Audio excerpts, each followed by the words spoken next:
Assalamualaikum warahmatullahi wabarakatuh. Alhamdulillahi rabbil alamin. Wahdahu wassalatu wassalamu ala asyrafil anbiya'i wal mursalin wa ala alihi wa sahbihi wasallim ajma'in. Para pendengar yang dirahmati Allah, mencermati dan mengamati perkembangan umat beragama di negeri kita yang sangat kita sayang ini, khususnya di internal umat Islam. Kita sangat khawatir dan banyak menyayangkan munculnya berbagai fenomena yang menjurus kepada menunjukkan adanya dilema, yakni tentang retaknya ukhuwah. Kita harus jujur dan bersedia mengakui sebagai umat Islam bahwa di internal kehidupan kita sebagai umat Islam saat ini sedang diterpa ujian. Apa itu ujiannya? Pecahnya ukhuwah Islamiyah. Nah, bila ini memang kita akui, kita perlu telusuri apa sesungguhnya penyebabnya.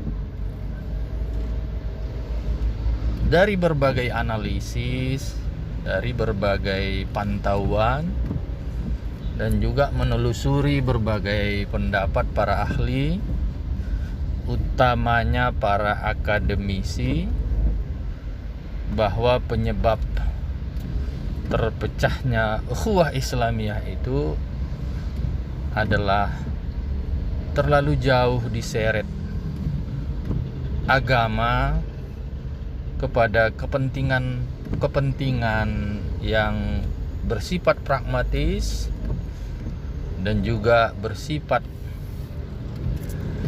pribadi, kelompok, dan juga kepentingan praktis lainnya, sehingga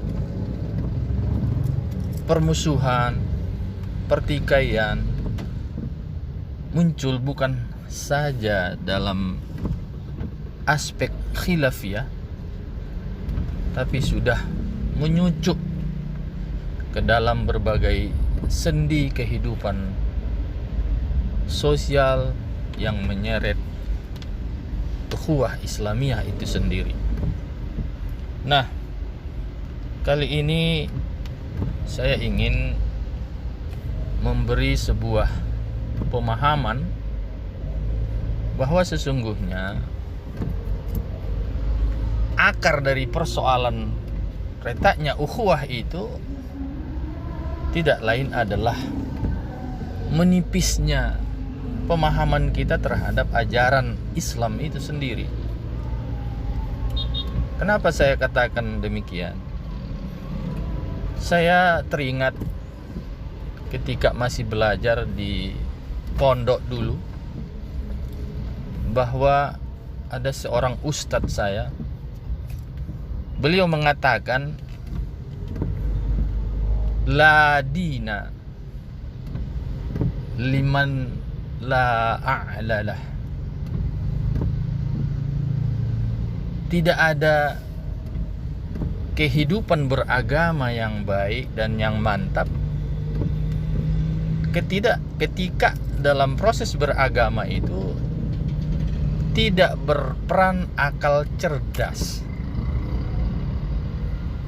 Ini dapat saya maknai bahwa sesungguhnya kita yang beragama ini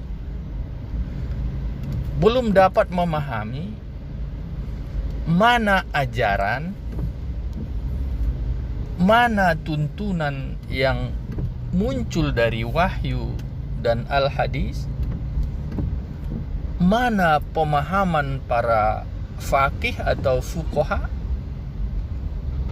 atau hasil ijtihad para ulama, dan mana wilayah pengamalan sikap keseharian dan malah budaya yang muncul dari pengamalan atau aktualisasi ajaran agama itu sendiri, sehingga tidak jelas, dikira sudah beragama secara ajaran, ternyata masih mengikuti model budaya beragama atau sikap kepribadian, tata kehidupan dalam mengamalkan agama oleh seseorang.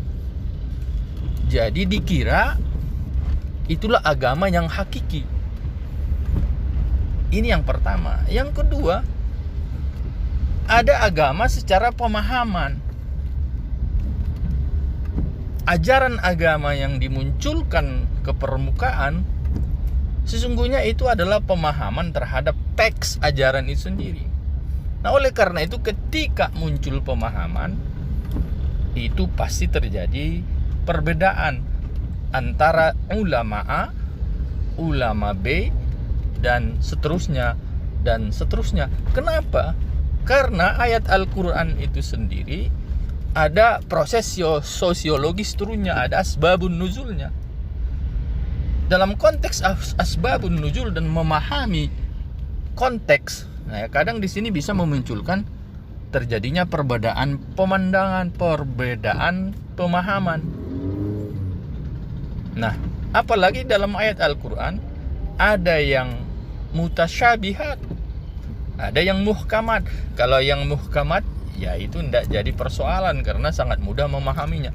Tapi kalau sudah tingkat ayat yang mutasyabihat, nah di sini perlu bantuan alat-alat atau ilmu-ilmu lain, termasuk sains, termasuk teknologi, termasuk ya pikiran yang luar biasa cerdas dan sebagainya. Nah, ini hadis juga seperti itu.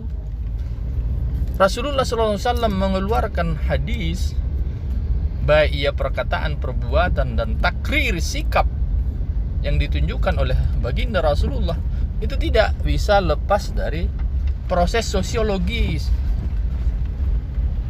Nah, ada konteks. Nah, tapi konteks itu juga bisa dikembangkan sampai akhir hayat. Nah, ini juga butuh kajian. Setelah dikaji para ulama, maka muncullah pemahaman. Ya, seperti yang saya katakan tadi, sepanjang dia pemahaman, maka bisa terjadi perbedaan pandang, perbedaan pemahaman. Maka di dalam dunia Islam muncul yang namanya mazhab. Nah, mazhab ini sesungguhnya adalah berdasar kepada pemahaman-pemahaman para ulama, dan lalu umat mengikuti itu. Nah, perlu digarisbawahi bahwa ini adalah pendapat hasil ijtihad. Tentu kemutlakannya pasti beda dong dengan agama sebagai ajaran, agama sebagai wahyu.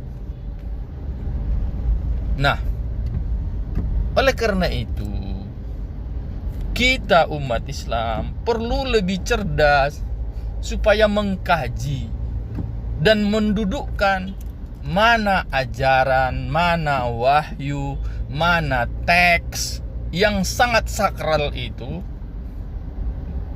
dan mana pemahaman hasil ijtihad dari para ulama yang sangat sungguh-sungguh untuk mendalami ajaran Islam. Nah, bila terjadi perbedaan di tingkat pemahaman ini, dan juga termasuk ada perbedaan di tingkat yang mau diikuti, ini sesungguhnya dari pemikiran, ya sah-sah saja. Maka khilafiyah itu nggak bisa dihindari sepanjang kita beragama menggunakan akal. Hanya persoalannya bagaimana khilafiyah itu menjadi rahmat, perbedaan itu menjadi kekayaan, jangan sumber konflik. Nah, di sini persoalan. Apalagi nanti di tingkat aktualisasi. Sudah dipahami, mau diaktualisasi, ya beda lagi. Nah, kalau kita tidak memakai akal, tidak terpelajar, maka warna-warni ini bisa membuat menggerutu, bisa membuat persoalan, sehingga mengundang konflik. Nah, ini kalau kita tidak menggunakan akal dalam beragama. Para pemirsa, para pendengar yang dirahmati Allah, episode yang akan datang saya akan ulas apa maksud Islam sebagai ajaran, Islam sebagai pemahaman, dan Islam sebagai pengamalan. Ya, sekali lagi, Islam sebagai ajaran, Islam sebagai pemahaman, Islam sebagai pengamalan. Saya kira bagi orang yang ingin meninggikan ajaran Islam, ingin menunjukkan bahwa Islam itu rahmatan lil alamin, saya kira pola pikir ini harus dikuasai oleh umat Islam. Sehingga umat jelas-jelas mau membela apa? Membela ajaran kah? Membela pemahaman kah? Membela budaya kah? Nah, ini. Jadi jangan diberi hukuman ya bagi orang yang sholat pakai sarung, ya justru disalahkan oleh orang yang sholat pakai celana panjang.